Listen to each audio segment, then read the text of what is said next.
Hello everyone, welcome to the KZGN News.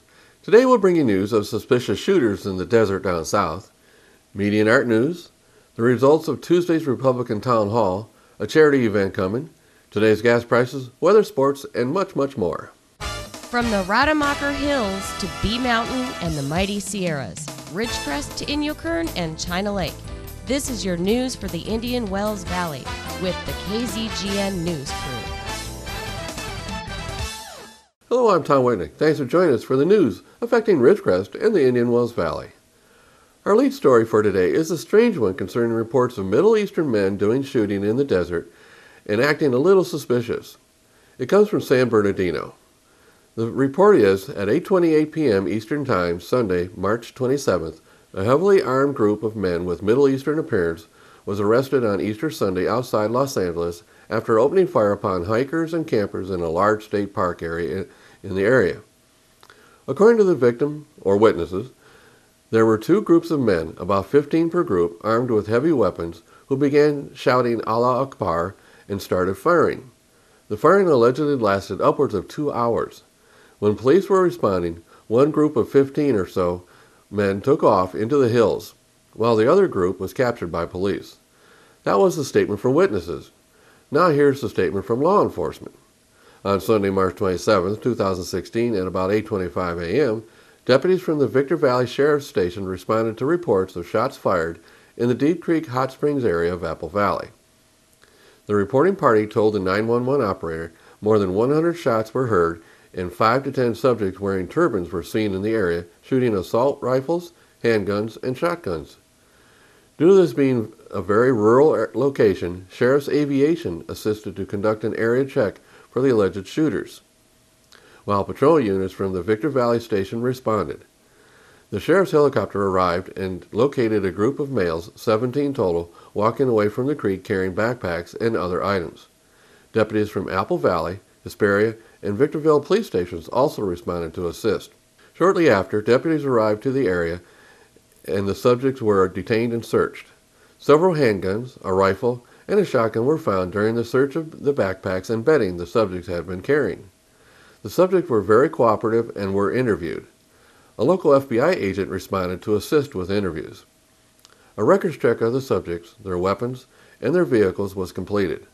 The records check revealed none of the subjects had a criminal history or outstanding warrants. The weapons were registered with the Department of Justice except for the rifle, and the vehicles were also registered. Several hikers were contacted, but none of them witnessed the guns being fired. There was no evidence found that a crime had been committed by any of the subjects who were detained, and they were released. Anyone with information regarding this investigation is urged to contact Deputy Scranton or Sergeant Rodriguez at 760-552-6800. Callers wishing to remain anonymous are urged to call the We Tip hotline at 1-800-78-CRIME or online at www.wetip.com. While the local authorities have determined nothing illegal happened, the most recent report is that the FBI is now doing their own investigation of this event. So maybe it was nothing, but it sure got a lot of attention, with everyone getting on edge and being told to not be politically correct and to report any suspicious activity to authorities. These witnesses did the right thing. The issue brought out by pundits nationally is that it sounded like law enforcement has made it sound like much ado about nothing, while the witnesses were clearly concerned, especially after hearing the Arabic chanting they say they heard. Anyway, it did look like a good response by law enforcement officials. At least now they have their files and all these individuals that were out there on Sunday. Well, did you see the activity of the meetings on North China Lake Boulevard on Friday?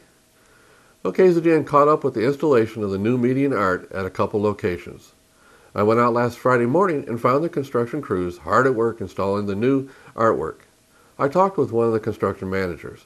He said the work was progressing fine and they were working hard to get it done before the lunch traffic. They installed 2 pieces of art and the base for a 3rd piece. The artwork being installed were created by Olaf Dowd, Milt Burford, and one by Skip Gorman, in coordination with the sponsors. One was installed near the post office and one further north around Ward Street. Eventually, there will be 14 pieces of petroglyph-inspired art all along North China Lake Boulevard and one on East Ridgecrest Boulevard. These are being installed by private sponsors. The city is only helping in the permit process, Every piece of art needs Caltrans approval before installing. They're doing all this in an effort to tie into the petroglyph brand, which is becoming Ridgecrest brand, an effort to make Ridgecrest the petroglyph destination of the country. And it's true. We have more ancient petroglyph art here in the valley than any other location in the country.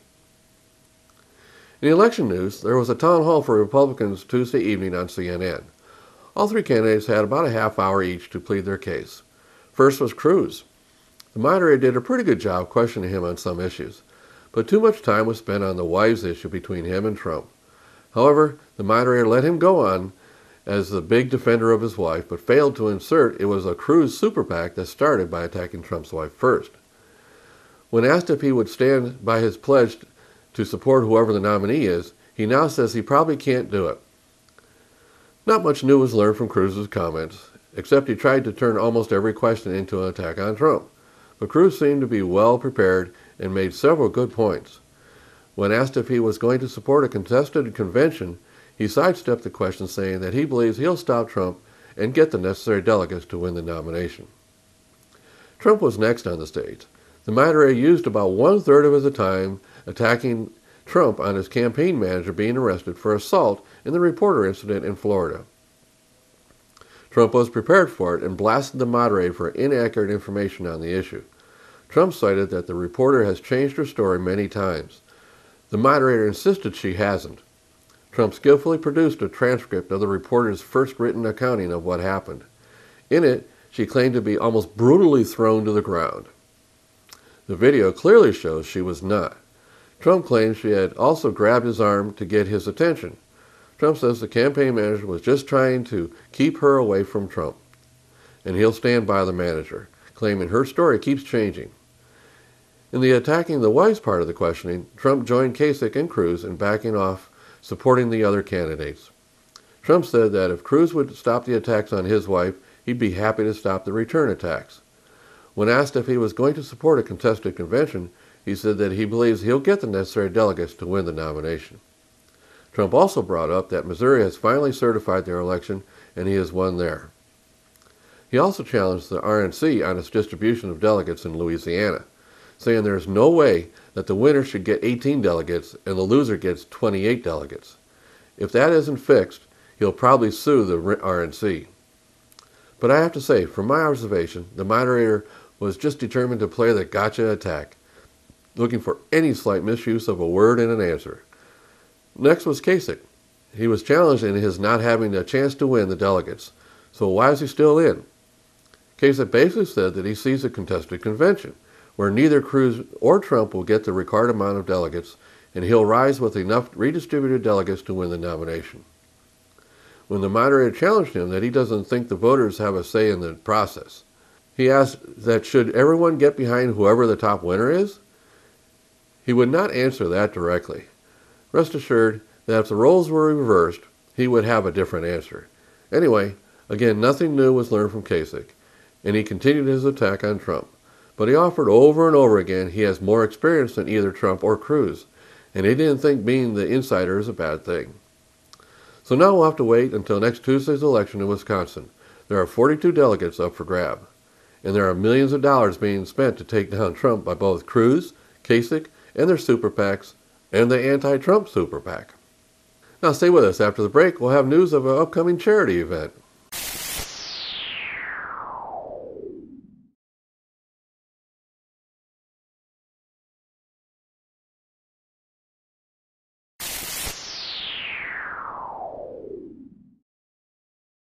Thanks for staying with us. Now here's news about an upcoming charity event between the Ridgecrest Police Department and some school kids. This will be a basketball game between the police officers and some students. It will be held at the Burroughs High School gym. Members of the Ridgecrest Police Department, through the Police Employees Association of Ridgecrest, will be participating in a charity fundraising event for the James Monroe Junior High School basketball program. The James Monroe varsity 8th grade team has challenged RPD to an official game of basketball in an effort to raise money for new uniforms. The Police Employees Association of Ridgecrest has accepted this challenge. Tip-off is scheduled for 7 p.m. on Friday, April 8th. Location for this event will be the Burroughs High School gym. Tickets will be $5 at the door, Beverages and snacks will be sold at the game. Please come out and support this event and the fundraising efforts of our local youth. This game will not disappoint. Again, the game will be next Friday, April 8th, at Burroughs High School Gym at 7 p.m. Well, the delegate count now has gotten a little closer. After these three states, the delegate count is now Hillary still leading with 1,243 and Bernie with 975 delegates. This does not include the Super PAC delegates, though. This is a much closer race than the Republicans, which had Trump leading that race. Trump now has 736 delegates to Cruz's 463 and Kasich at 143. The next election for both parties will be next Tuesday, April 5th in Wisconsin. There will be 96 delegates available for the Democrats and 42 for the Republicans. It is also an open winner-take-all primary.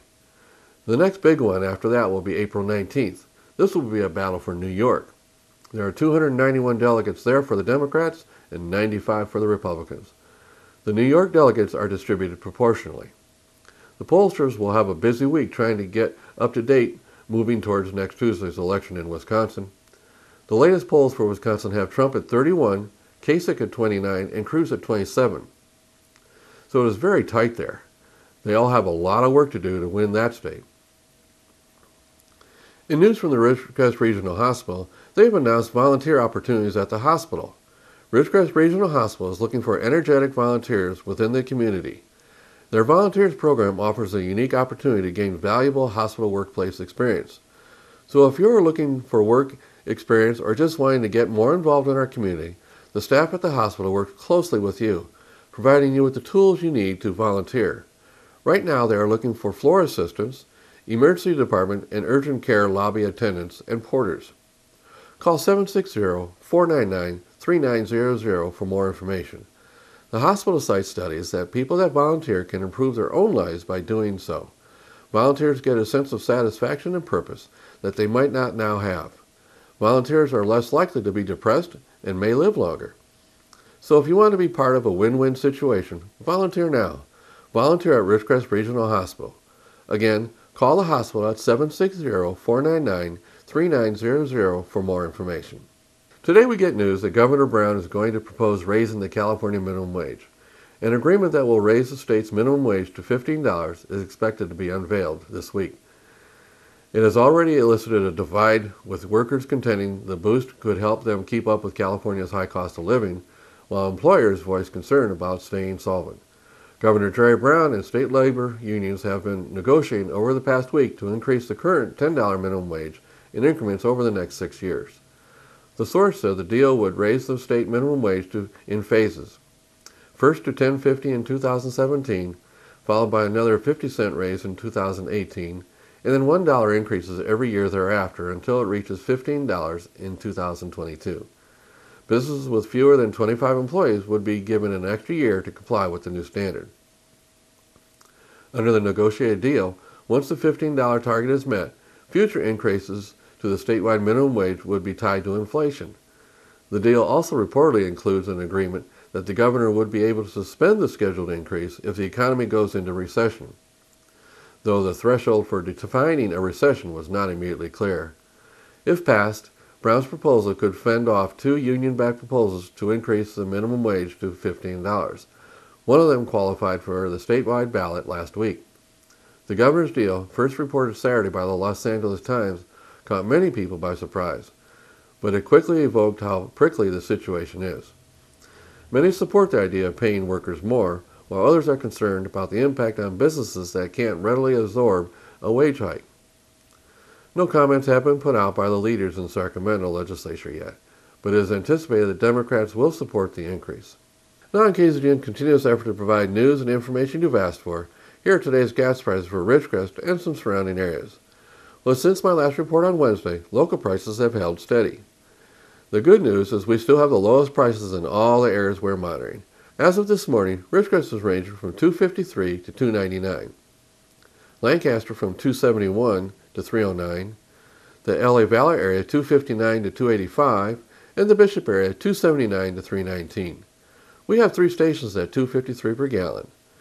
Tune in Mondays, Wednesdays, and Fridays for updates. We at KZGN always suggest you shop locally to support our local economy. Remember, When you pay sales tax out of town, you're helping those cities pave their streets instead of here. Now stay with us for weather and sports when we come back.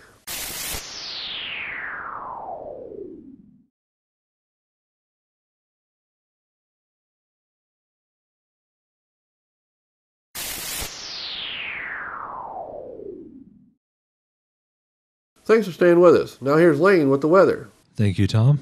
From the National Weather Service, a storm system will move across the central and southern plains and portions of the Mississippi River Valley today through Thursday. Severe thunderstorms producing hail, damaging winds, and some tornadoes will be possible. Heavy rain may produce flash flooding in some areas. This system will also produce snow over portions of the upper Great Lakes and central Rockies. Temperatures across the nation. Carolinas at 65, Georgia at 69, Arkansas at 66, northern Texas at 72, Arizona at 61, and Los Angeles at 60. And for us locally, tonight, partly cloudy with a low around 42, northeast wind 5 miles per hour. Thursday, sunny with a high near 74, southwest wind 5 to 10 miles per hour with gusts as high as 15. Thursday night, clear with a low around 48, west-northwest wind 5 to 10 miles per hour. Friday, sunny with a high near 76, west-northwest wind 5 miles per hour. Friday night, clear with a low around 49, west-northwest wind 5 miles per hour. Saturday, sunny with a high near 83, northwest wind 5 miles per hour. Saturday night, clear with a low around 50, south-southwest wind 5 miles per hour. And Sunday, sunny with a high near 86, west wind 5 miles per hour. And that is your forecast for the IWV. Now back to Tom. Coming up next, we have sports. And a very pleasant Wednesday early evening to everyone. Let's start with Saracoso baseball on Tuesday. The Coyotes lost to College of the Desert by a score of 14-8. That game was played here in Ridgecrest. Now the two teams play again on Thursday. That game will be over in Palm Desert. And that game will start at 2:30. Then home again Saturday for the third game of the set. Saracoso and Desert at noon. Come on out and watch some good community college baseball. If you can't get there, you can tune in at 12:40 a.m. KLOA will have the game for you. All right, let's talk a little bit about what's going on in the Central Conference with Saracoso. Next year, Saracoso will leave the Foothill Conference, and they will play against teams like Fresno, Taft, Porterville, Sequoias, West Hills, Merced, and Reedley, instead of teams like San Bernardino, Chaffee, Barstow, Victor Valley, Rio Hondo. So it'll be a brand new league in that Central Coastal. We'll have 5 sports next year, so it should be pretty interesting against those Central Valley teams. And speaking of the Central Valley, next week Saracoso baseball has a week off. They'll in conference, but they'll have one non-league game against the Central Valley opponent Taft, who they beat once this year by 1 run, who they'll play at home again. Next year, they'll join Saracoso's league. Should be very exciting. Okay, tonight, 5th grade basketball league. Action starts at 5:30. Charter in Las Flores, boys and girls, Gateway and Inyokern, along with Fowler and Pierce.